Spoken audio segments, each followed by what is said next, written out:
Hello and welcome to another Six Sages Gaming Duel series. Today we have for you a duel series between two updated lists that both did well in recent events. On the left we have a Water Lightning Brew, which is the Al-Cid Blitz. I ended up changing a few cards. You can check that both on Twitter and on our Facebook for the updates that we made. And on the right we have the Fire Ice list out of Germany with some updates as well. We were going to take the week off of recording because, as my voice will give away, that I'm a bit under the weather, but we're going to be trying to get through this. So on the left, we have the Water Lightning player who's going to be starting off. So again, thank you to Justin for coming out and recording. Overpaying for a Gramus, but he does get to tutor up in Al-Cid, which of course is always a very scary thing. If your opponent tutors up in Al-Cid, you just almost have to always assume that they have the other combo piece, so it does make you have to consider what cards you're going to be playing in what sequence. So not the best turn one start, but certainly a fine backup to be playing.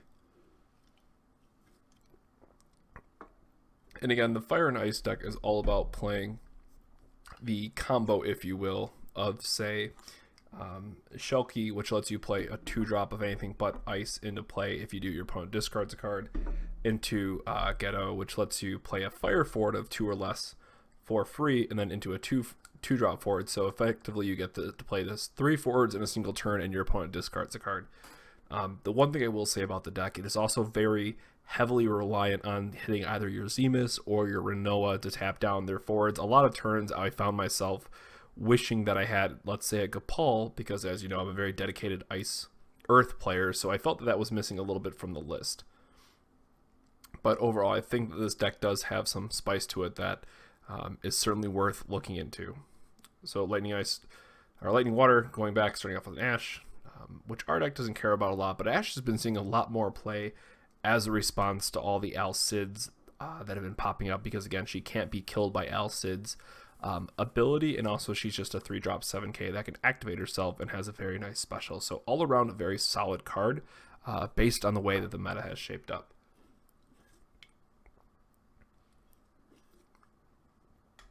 In here we're going to be starting with the Tifa, discarding 2 cards, so it has haste thanks to Zengen. And you can see here he's going to hit the Yuna and punish us severely for this play. You can see that we do have the Shellkey and the Godot in hand, or Gadot, but we were trying to get the more value out of it we could, and we really didn't want to discard our Devout initially, because Devout is really important for being able to get back Renoa when we really need it, or just very good to get back a Tifa. From the break zone, and save a few in your hand so you can get the Tifa back, give it haste, and then be able to water kick 2 things if needed. So here, just a pass. Again, probably a misplay by me by not just going for and playing the 2 cards out of my hand and discarding the Devout. It only had the opportunity to play about 6 games with the deck in total, so I will say that this is not certainly not one of the more straightforward decks in the meta that you can play, but I think it again is one that very heavily can reward the right players and give them the opportunity to craft the deck as they would like and get better with it. So our opponent plays a Minwoo and just passes. Again, not a card that we care about a lot in this matchup, but still something that you have to take into consideration when you're trying to play Tifa's water kick and things like that. It's just not going to kill what you need it to. It can still dull the target. So here we're finally going to play the Devout and just pass, taking a few points of damage just in hopes of being able to set up our turn a bit more. Hitting the Zengen here is nice, but as you guys can see, we already have the 2 Tifa in our hand, and it is a May effect, so we don't have to shuffle or look for anything like that. So just in the essence of saving time, I decided just to skip it.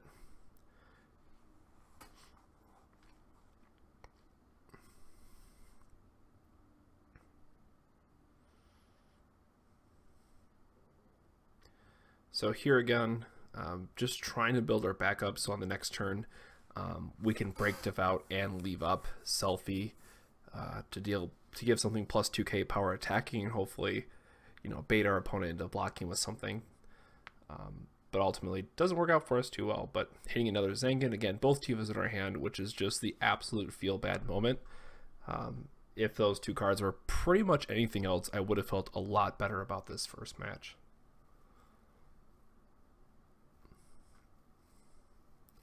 Hitting Zengen for no value is very bad. Our opponent plays a Black Mage, just passes.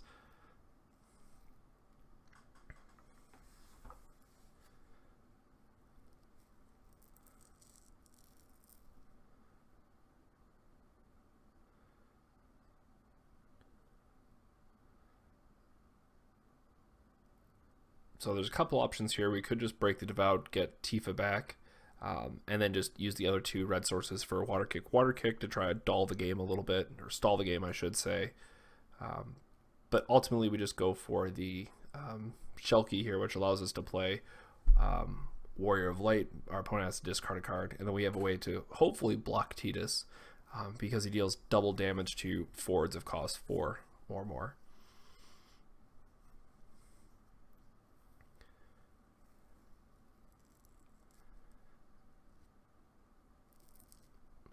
So again, our opponent getting untap. Hitting the Odin here is also really good because it allows them just to have a hard answer to anything that we might want to play. But turns out Al-Cid is just good enough value. In playing this match, I realized that both of these decks really want to play this tempo game where they both want to play free stuff and interact with our opponent in some way. But ultimately, Al-Cid is just better because, one, you get to put in higher power guys, but also killing a forward is significantly better than making your opponent discard one card. Now, if that one card was like a Shantoto or something, obviously that's going to be better, but 9 times out of 10, just killing a forward is going to be better more often than not.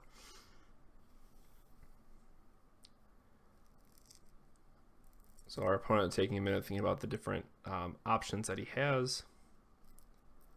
Again, not like my forwards are all that threatening at this point.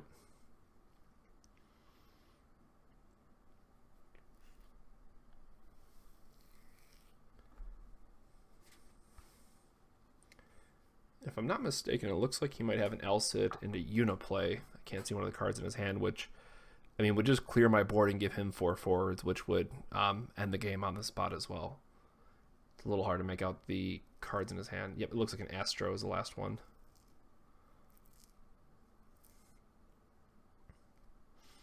So instead he's just going to bounce a Warrior Light, which means his Tidus can attack freely. This is going to put me to 6. And pretty much nothing I can do to really come back at this point. Knowing he has the Odin in hand certainly feels pretty bad as well.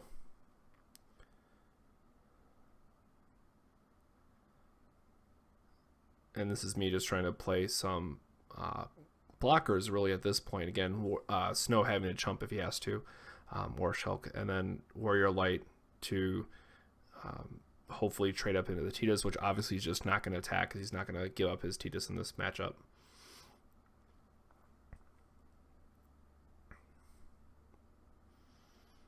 And then overpaying for the Renoa. And again, Renoa here in this instance really just being helpful for being able to threaten a block and tap down his guys, but he rips the Leviathan off the top, which is certainly a good draw because otherwise we could just block with Renoa, tap his stuff down, and be happy with it, but it turns out Justin gets to have it all. So hitting the Leviathan here, bounce Renoa, your other guys are just better, and you can force me to block, go down to one blocker, and have a feel bad moment.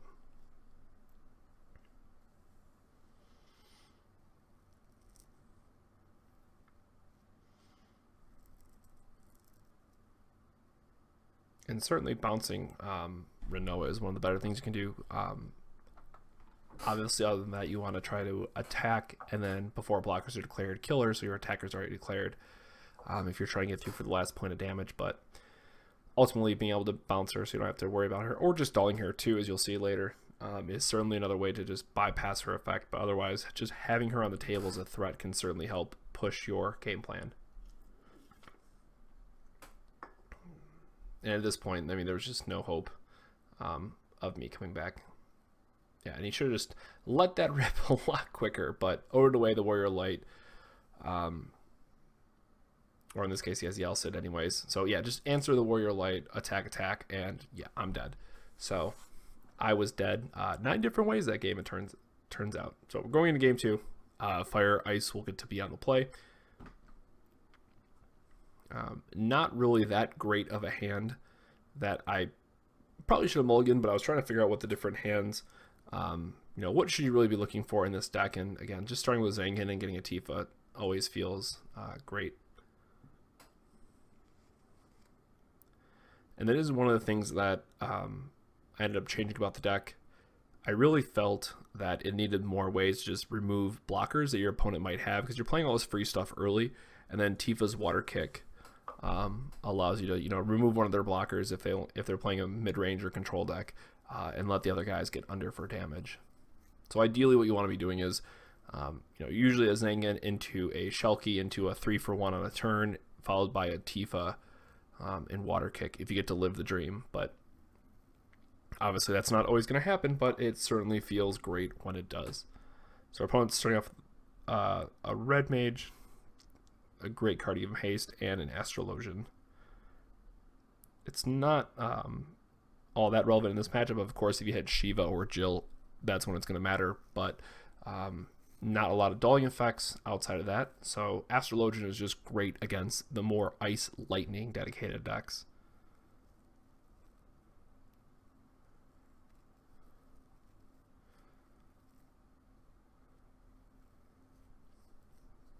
So again, another instance where I get too caught up in trying to play the full combo where I should have instead just played, Shulk into a 2-drop. So that is like the one key thing I'll tell anyone who's watching this and might pick up the Fire Ice deck, is knowing when it's okay to just play 2 cards in a turn instead of trying to play all 3, because you really need to hit the ground running with this type of deck.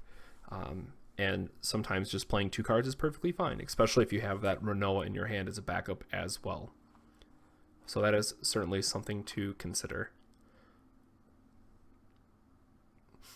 And it looks like this is a turn where I get to live the dream, but I have to discard Renoa, which, again, is certainly not one of the cards you want to be discarding, and that's why I added another Devout in the deck, or I think I added 2, actually, because I wanted to have a way to bring back Renoa if we get rid of it early. So this is what we get to do, live in the dream, if you will. Chelky plays Get It, lets you play a 2-drop of fire, so then we play Warrior Light. So we get to play 3 cards in a turn for a cost of 3, and our opponent has to discard a card. Now, keeping in mind, with the exception of Warrior Light, the 2 and 3 drops really aren't that strong in this deck, so you really need something like the Cloud that comes into play later. Belias can help a little bit, but the deck really just needs a big oomph that it doesn't have currently. And maybe it's just my play style where I haven't, I've been using Gapal for so long, I just can't imagine a world without him. But I think the Fire Ice deck is good, but it does beg the question if it is just better than a more traditional Fire Ice list, and that is yet to be seen. So naturally, our opponent now is starting to feel the pressure, gets to hit a Lightning, which is a good 9k body, and then I remind him that he gets a tutor in Odin, which is not a May if I'm not mistaken, so it's one of those things that you have to look for it. It's probably a May, just so you don't have to shuffle your deck if you don't want to, but again, in this case, when you haven't seen your Odins, you just want to get it every single time if there's an Odin left in your deck. So this is what I was talking about with one of those situations where the deck can kind of just get stuck with what forwards you have, and the other 2 just simply can't attack, but Warrior Light can at least threaten the trade up, and then the other 2 get in for points of damage. So at this point, we're stuck playing a slower game, not exactly where we want to be. You can see the Ice card is stuck in our hand with a Tifa that we'd love to use, but we just need a few more cards so we can play the Tifa into Belias' turn in case if he does block, we can, get one over him.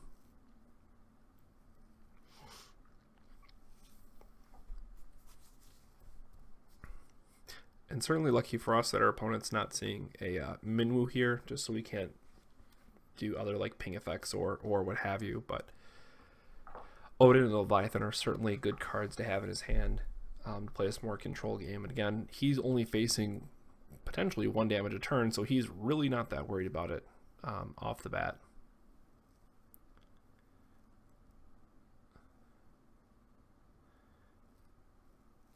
And again, mistake by me, always make sure that you play your go to combat first before you play your cards, just so your opponent doesn't have the opportunity to anticipate what you might have. And there, discarding the Shulky certainly is interesting, because in case we want to see it later, we could at least pretend that we have something and attack with the ice forward, make our opponent, double guess about blocking. But ultimately, we're just trying to wait until we get something, or get a snow on the field, or get some kind of dull effect where we can handle their blocker. So that's why I ended up playing the 2-drop ice backup, so we can play snow, and then hopefully on a turn threaten, say, hey, these cards are going to be getting through for some points of damage, and there's not much you can be doing about it. So in this case, this is where we're finally trying to set up the hope our opponent blocks plan, because if they do, we can just Belias. Of course, with our luck, he has the last card in his hand is Leviathan, completely sets us back, and now we don't have a viable attack for this turn. Again, just the Lightning Water player is in complete control at this point, with just that 9k Lightning on the board. Renoa, a card that we really would have liked to have seen at this point, sadly goes to break. So an insane draw by us is hitting the Zemus here. We couldn't see what our opponent drew, so we're not sure why he attacked there when he could have just blocked favorably, but we have snow to come down, and then we have Zemus in our hand as well. So ideally what we could do is use Zemus to make snow unblockable in case he plays another forward, make their best forward unable to block, and kind of force our opponent into these very difficult decisions on what they're blocking with. Which of course you can play into things like Shiva and play Jill when you really need it to freeze one of their important forwards. So we've really been trying to find a place for Zemus in the Opus 2 meta, and there's a lot of places where Zemus just isn't good, and you're just better off running the Dark Emperor Opus 2 or Warrior Light. But I have to say, I strongly feel this is the first deck where Zemus really shines, almost to the point where I wish I could run a second one, but it's not something that you can afford in this deck. If you hit the second one, you've already played one. But Zemus absolutely makes it a completely different game.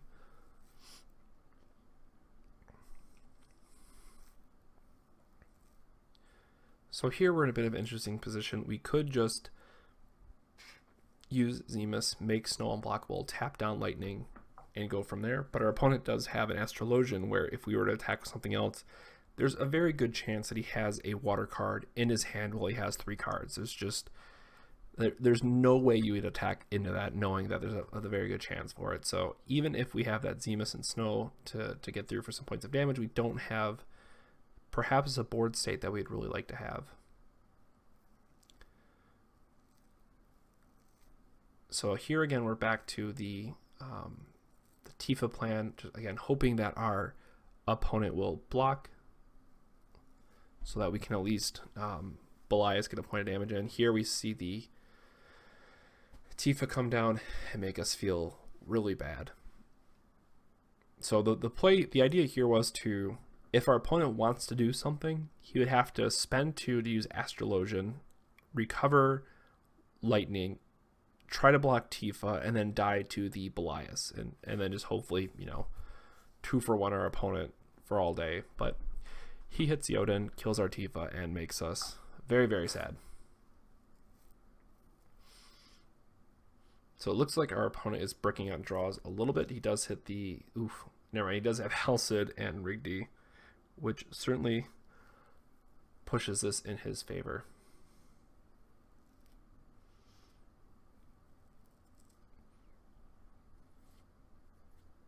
So yeah, I would just discard the extra Minwu, play the Al-Cid shenanigans,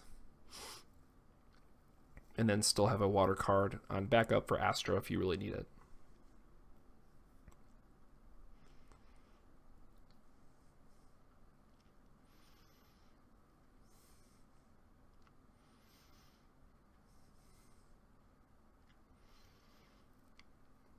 So at this point, he's trying to figure out which one he wants to deal 6k to. Obviously, it's going to kill out one, and both of them let me play a card for free. And then technically he was saying that my other card would dull here, but it's not that relevant.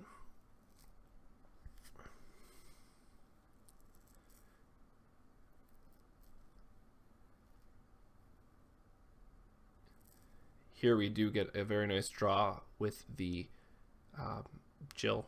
So surprise again that we have a Tifa, and we're still going to try to play this Belias game. So again, trying to get our opponent to use his Astro to discard a water card, activate lightning, and fall for it. But he just, unfortunately for us, doesn't fall for it this game. So now we're going to make sure that Snow is unblockable in case he hit an EX burst or something else. Dull Al-Cid, get in for a point of damage.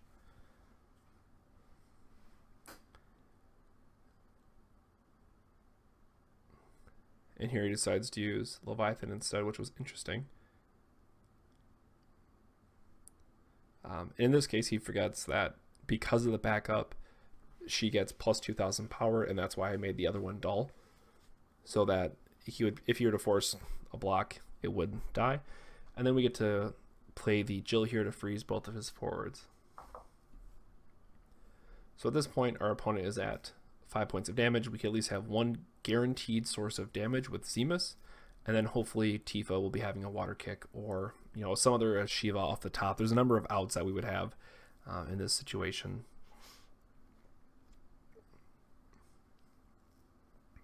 So yes, Lightning and Al-Cid are both dulled.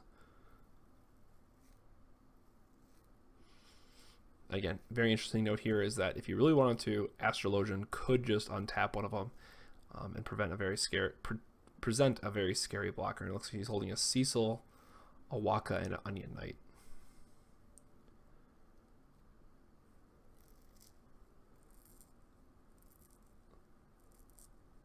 So this allows him to play another blocker and just threaten a Astrologian activation.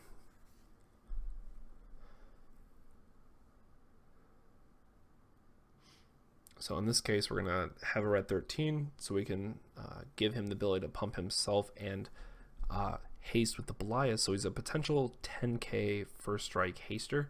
So we have the opportunity to present two different forwards that can be lethal with whatever our opponent wants to try and block with, and then Zemus gets in for the last point of damage.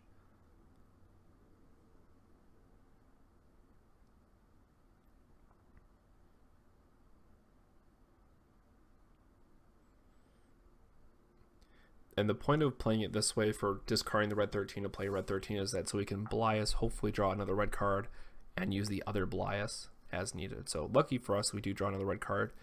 And then we do have a 11k, I do believe, first strike, haste, good stuff. So make the last guy unblockables for 6 points of damage. So in theory, he would have needed to block that and activate something else, but we had the other Belias in hand, which is, this is me showing him that no matter what, he was going to lose his other blocker. So ultimately, it didn't matter.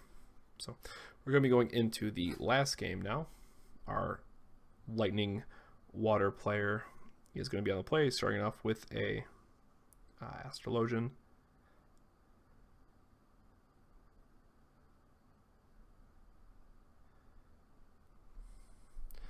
Again, another hand, I'm not necessarily certain that I should have kept it, but having the Renoa, it's very hard for me to give up that card knowing it is so important in this deck.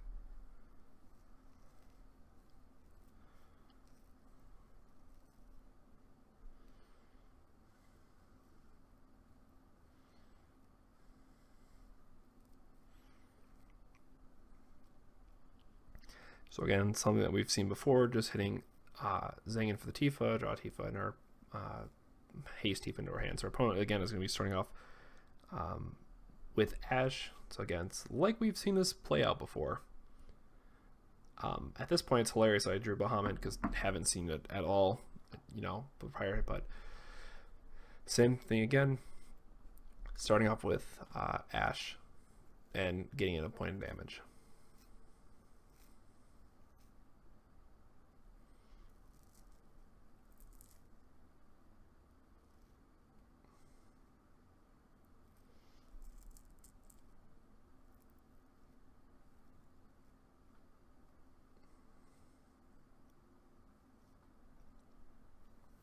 Another thing, of course, to note is that Ashe can also activate herself even without Astrologian for the cost of 2. So she can be a very good surprise blocker again against these more lower to the ground decks who think they might be getting through with a 5k or 6k. But again, you can very much put that in your favor. For example, if you attack with the 6k, they try to activate Ashe and block, and you have a Blitz in your hand, then feels pretty good. So here our opponent's going to Black Mage the Tifa down to 4k for no real value, just to get it out there. And again, here we're going to be able to attack with Tifa and get another point of damage. So we're just really trading blows at this point, trying to figure out who's going to get who to, 7 first. Of course, that's the name of the game. And again, here trying to decide how we're going to be able to put Renoa into the field. And my decision here was trying to figure out between Shiva and Blitz, which one is really going to be more important. Again, Blitz is nice because it lets us draw a card and potentially trade up with one of our opponent's forwards. And by trade up, I mean we get to, our 3 drop gets to kill their 4 drop. And that's, ultimately going to be better, but Shiva can also be very important if our opponent has just a 9k or 10k that's stonewalling us, that we'd certainly need, that we might not be able to answer otherwise. But again, haste is certainly a very good effect that is not to be missed. So here we see Amon come down, Duel down, Renoa, and here he hits our one of Zemus, which this would have been a very different game if we hit that Zemus early. But that is certainly the nature of it. And you can here you can see the double cloud in my hand, and me just hanging on to the Blitz. Something I wish I would have done now, looking back, is get the cloud into play a lot sooner. Just because he does the same thing as playing the 2 drop here, because he gives him plus 1000 power on attack. So I really should have just played it for 5, got it onto the field, and then have another cloud in hand to be able to answer the Amon. So certainly a huge misplay on my end, but I was really just focused on trying to get through the 2 points of damage on this turn. And now this puts us in a really bad spot that we would have to pay the full 6 instead of 5 for cloud, and really throws off our game. So again, it would have been a very different game if I would have just played the cloud instead of the Gata. But hey, that's why we do duel series, and that's why we learn from our plays and try to not make those mistakes in weeklies when it does matter.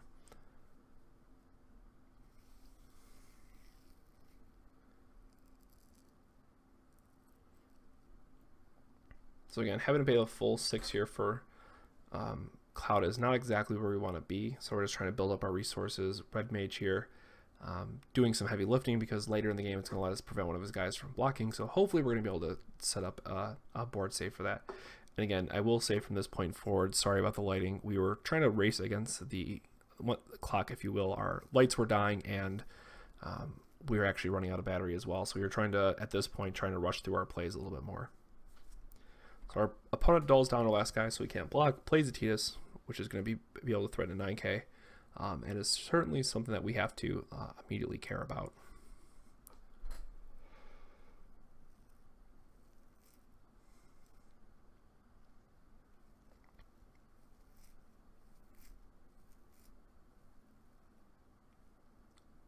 So here we have the Tifa come down, which is going to, of course, again, have haste. Again, not something that was 100% correct, but I really want to just get in 2 more points of damage. With her Wishing Star ability, Renoa gets to dull and freeze 1 forward and 1 backup. So that will allow me to get in for 2 points of damage in this turn. And of course, just always lucky to hit an Odin. So Matt, this one's for you. I know how it feels now to be on the other side of an Odin, but spoiler, it really doesn't feel good. So now our opponent is deciding if we kill the Tifa, which is certainly a bigger threat, or if we kill the 2-drop, which is to save a point of damage. So ultimately decides to save a point of damage. And here we definitely feel like we're losing tempo, so we just play the overpay, unfortunately, because it's 5 and not 6, but play the Cloud, which again allows us to give our attacking forwards plus 1,000 when they attack. And here was a little miscommunication. We're just verifying that, yes, Tidus does dull and freeze based on her special.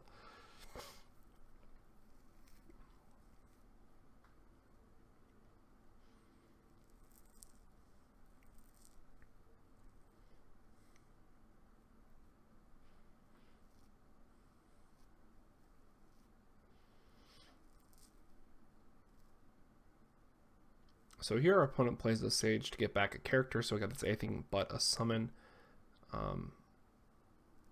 Interesting choice with the Yuna. He is probably just going to be more on the tempo focus to try to get him through, save a point of life on the next turn.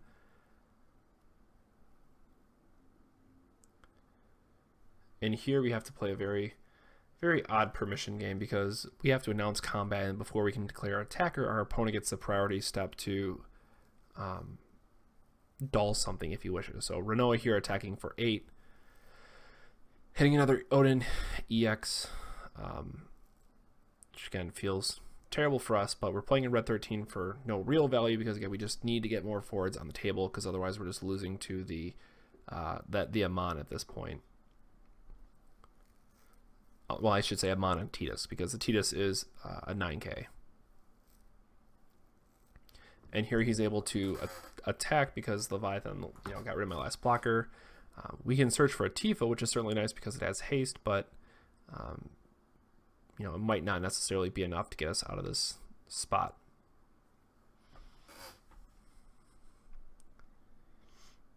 So he's going to shuffle, and then Ashe is going to get in for another free point of damage, if you will.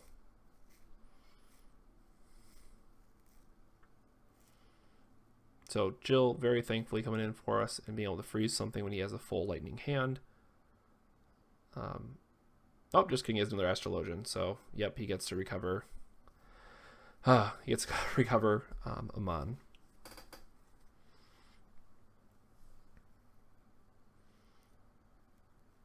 And he could have attacked with Tidus there if he wanted to push us to 6. So at this point, what we're trying to do as a Fire Ice player is just build up a board state where we can have a mass of attackers and hopefully eventually find an answer for Zaman, because ultimately Renoa is what we need to be able to break and push through for the last point of damage. But if he just gets to dull at every turn, then we're not able to do what we need to do with her.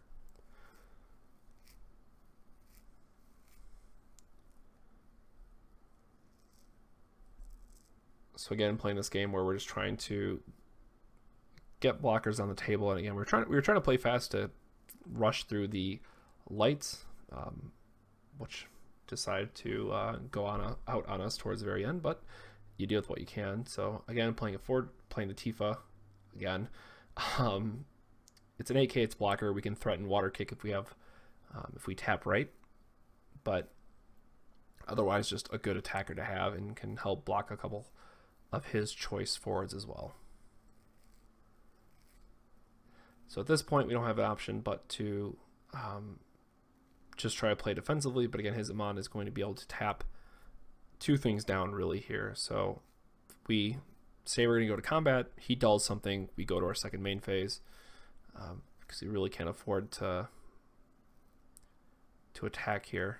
And then we're just going to end up playing the red 13, or just going to have to leave up the Belias.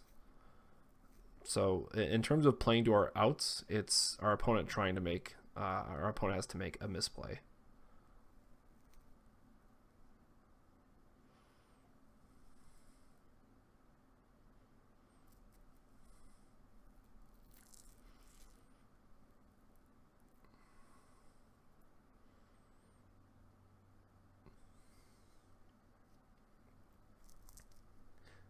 Again, at this point, just being able to Amon, Cloud, and then swing out and win anyways. So the Lightning Water player should have actually had it on that turn.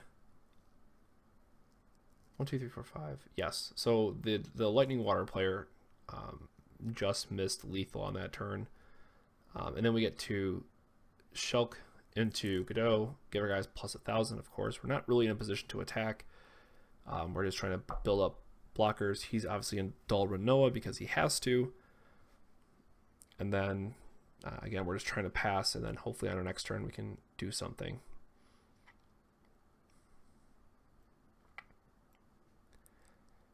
And again, I think our opponent really just wanted to focus on the Blitz Ace victory, but if he would have just double him on Dulled on the previous turn, that would have won the game as well.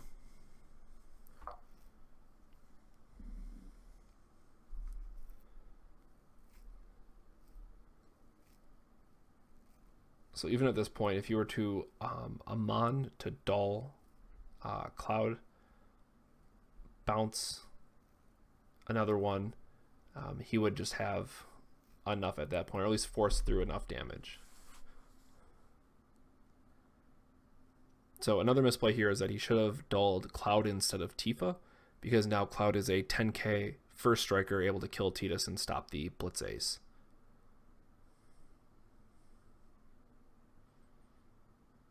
I'm sorry, I'm at 5, not 6. So that wouldn't have, what I said previously wouldn't have worked. But again, 2 turns ago, we should have had this wrapped up.